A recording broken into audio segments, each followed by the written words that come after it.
Depuis l'indépendance de notre pays, il n'y a jamais les élections depuis le coup d'État constitutionnel de Mobutu, jusqu'à ce que nous soyons en 2004.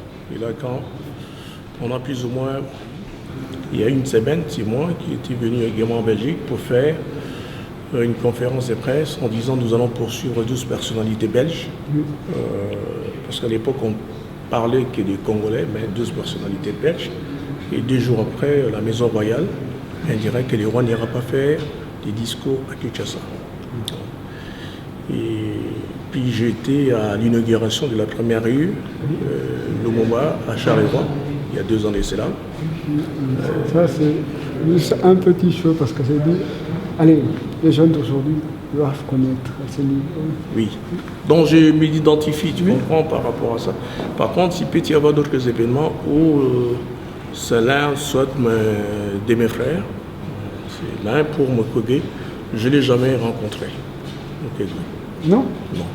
Ah, parce que souvent, quand il vient, je ne suis pas disponible. Parce que moi, je vis en France, à Paris, je n'ai jamais été disponible pour que nous puissions nous rencontrer et échanger. L'histoire qu'on a ici, ce n'est pas la vraie histoire. À un moment donné, il y a une partie qui est cachée que nous ne savons pas. Et elle disait, à l'époque, mon grand-père nous racontait des histoires comme des contes de fées. Et moi, je ne savais pas. Je ne savais pas. Et puis, à un moment, il dit, mais tout ça, ce que lui, il faut raconter, c'est des trucs, ces choses qui sont passées, sont vraies. Et c'était la seule façon qu'il pouvait dire. Tant qu'on ne pouvait pas nous exprimer et parler, parce qu'il disait qu'il y avait une punition qui était parfois sévère pour certains trucs. C'était la façon qu'on avait de transmettre ça pour la future génération, de réunir tous et raconter une histoire. Et c'est comme ça qu'il racontait ses histoires. L'histoire de l'Afrique. Et puis aussi du nom, j'ai mon découvert maintenant qui lui, qui fait notre nom date déjà depuis des générations et des générations dans nos familles. Et lui, ma mère, elle est née à Kabinda.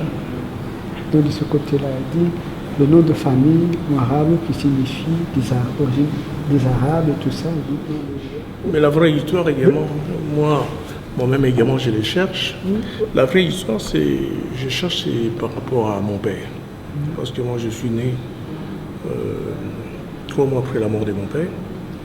Et d'où on verra dans l'histoire, quand mon père il sera avec les enfants, ce sont les enfants qui sont vivants, dans les 4. Et sachant la qualité plus ou moins de ses ennemis qui ne vont pas les laisser vivants, donc il a fait partir ses enfants. Alors mes frères, moi je suis né après au pays, et je n'ai pas connu la même angoisse que mes frères. Et c'est tout d'abord un peu ça. Donc, on avait une ville en guerre à Chouaïd. Moi, je comprends tout, mais je parle plus. Moi, je parle Chouaïd, je parle Lingala. Et c'est-à-dire, c'est que les parents disaient la vraie histoire est nôtre. Il y a eu beaucoup de falsifications. Il y a une histoire officielle. L'histoire officielle a beaucoup de crimes commis par la Belgique. À la veille également des indépendances, il y a eu 2 camps. Il y a les camps de ceux qui la Belgique a préparé et les camps de ceux qui se sont levés pour dire nous devons diriger nous-mêmes notre pays. Et dans ces camps, on trouve toujours les patriotes et ce qu'on appelle les traîtres. Et ce sont les traîtres qui ont gagné jusqu'à présent, dont on trouve, parce que les traîtres par rapport à quoi? Quand on dit nous voulons notre liberté, notre indépendance. La Belgique officielle n'a jamais voulu l'indépendance du Congo. Et quand on voit ça vient partir cette indépendance, on parle de notre père, c'est un crime qu'on a toujours maquillé. Que ce soit à chaque fois que nous nous levons pour chercher la vérité sur la mort de notre père, il y a un silence au niveau du pouvoir, alors qu'il était le premier chef du gouvernement, il était premier ministre. Quand la Belgique, nous sommes venus pour déjà déposer plainte contre les personnalités politiques belges. Les pouvoirs politiques s'est tué. Et quand il y a eu, maintenant, il y a 4 ans, on a saisi les ossements de Lumumba en Belgique. Et il y a toujours, tu vois, un silence côté officiel.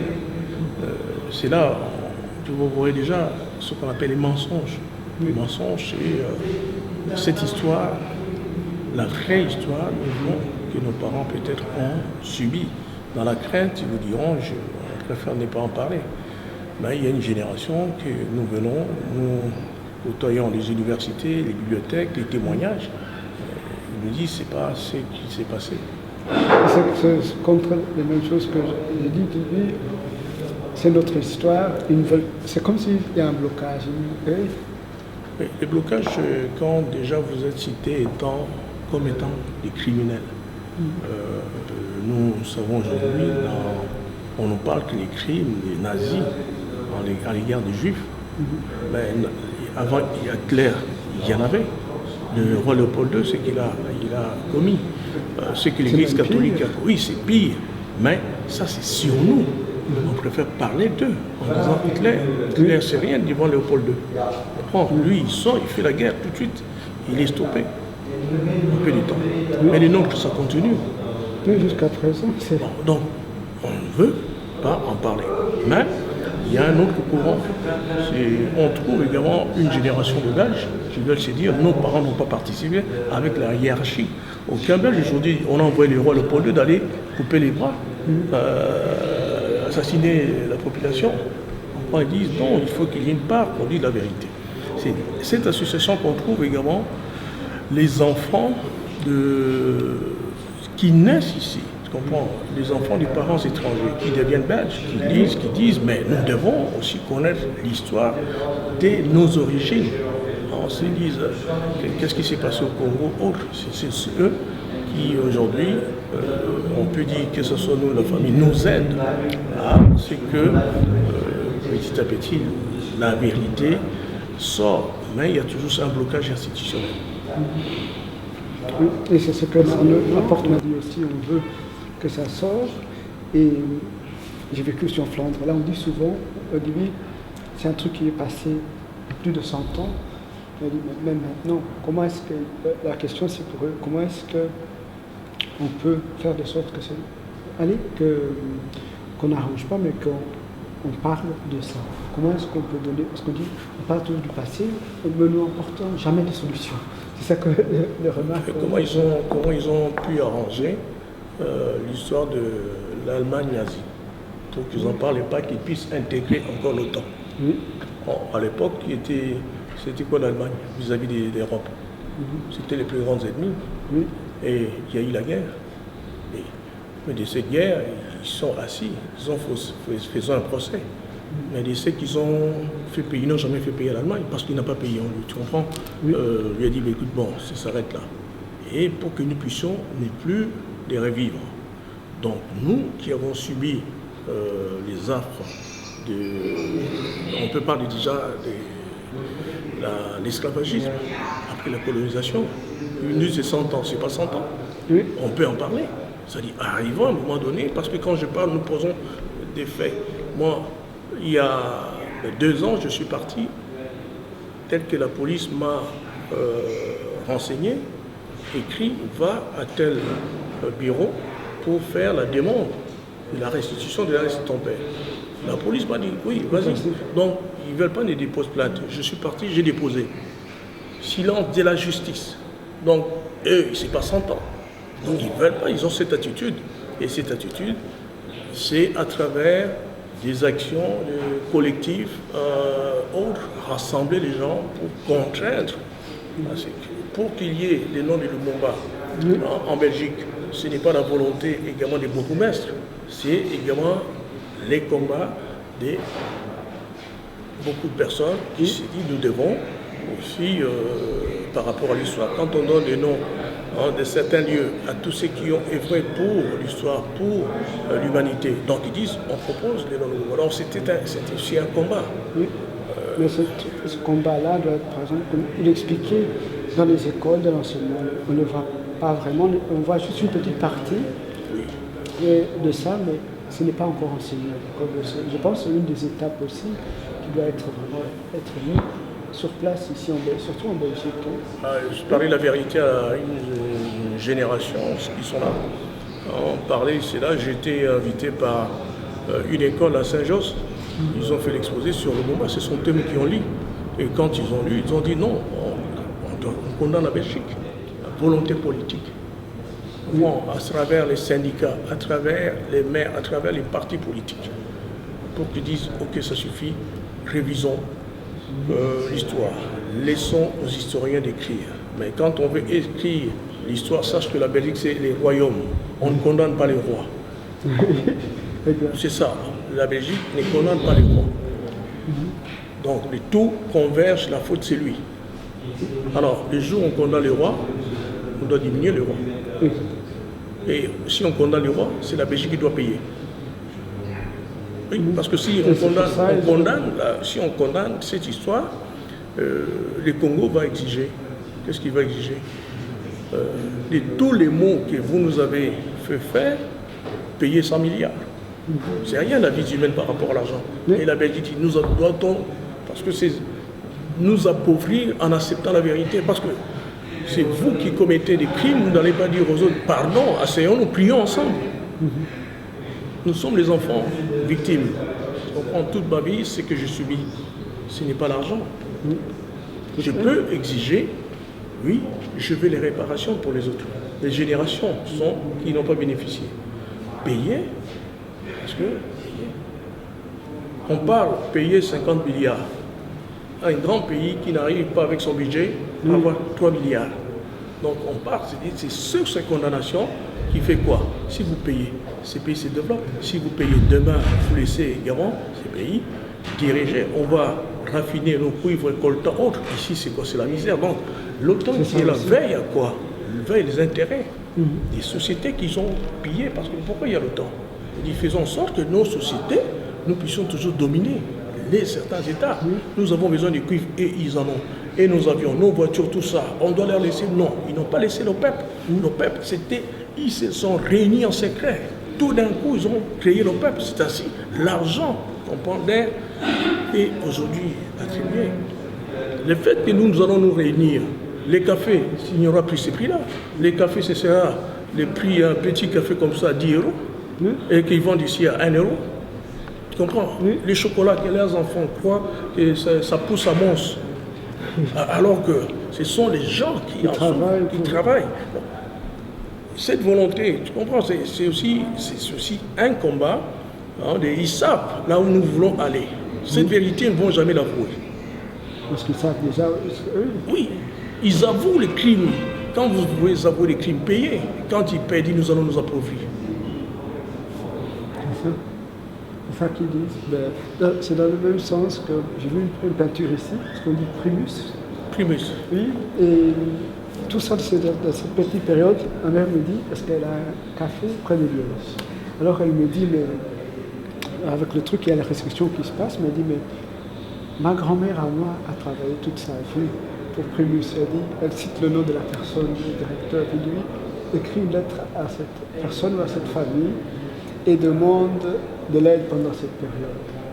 Et puis moi j'ai dit, je ne connais pas, et puis j'ai tapé sur internet, j'ai dit, c'est une des personnes les plus riches de la Belgique.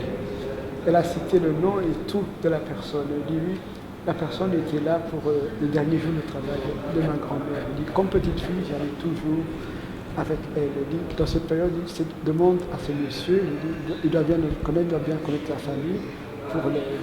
Et ça a pris beaucoup de temps, et puis quand j'ai appelé il y a 2 semaines, ils ont dit on a bien reçu votre lettre, et c'est que votre mère a dit c'est bel et bien exact.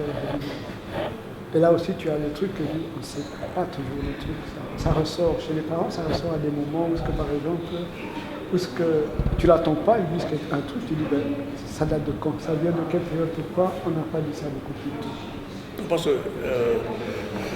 tellement j'étudie par rapport à votre lettre, il dit c'est bien cette période pour pouvoir l'aider. Ils ont peur que si tes parents il y a 100 comme elle, comprends, ils vont ici parce que je dis eux reconnaissent et payer. Ils ne veulent pas. C'est-à-dire ils sont amnésiques à leurs crimes, mais à nous ils demandent de reconnaître nos torts. Non, c'est un truc. Et puis je voulais aussi vous poser la question parce que vous êtes aussi venu aussi par rapport à l'exposition ici. Et pour vous, c'est dans quel but est-ce que vous pouvez encore expliquer dans le but de l'exposition ici? 60 ans, moi j'ai dit tout d'abord c'est demain, l'indépendance. 60 ans de l'indépendance du pays. Et la photo des personnes qui est ici, son corps est trouvé en Belgique. Oui. Et il est dans les objets saisis du palais de justice des Nouvelles-Orléans. Okay. Il a été arrêté, on l'a envoyé dans un camp militaire tenu par les Belges qui étaient à Stanleyville. Et il a été transporté par un avion compagnie belge, par un pilote belge. Il est parti au Katanga, il descend du côté territoire où il y avait des Belges. Il sera assassiné, abattu ce soir-là par 3 policiers belges. Quelques jours, on demande à 2 policiers de pouvoir les découper pour les mettre dans la suite sulfurique. Mais un des policiers prend 2 doigts, une dent, vient avec en Belgique. Et il les garde chez lui. En 2001, il montre une dent, il n'est pas poursuivi. Il dit je jette. Il y a 4 ans, sa fille montre encore la dent, les jours de l'assassinat.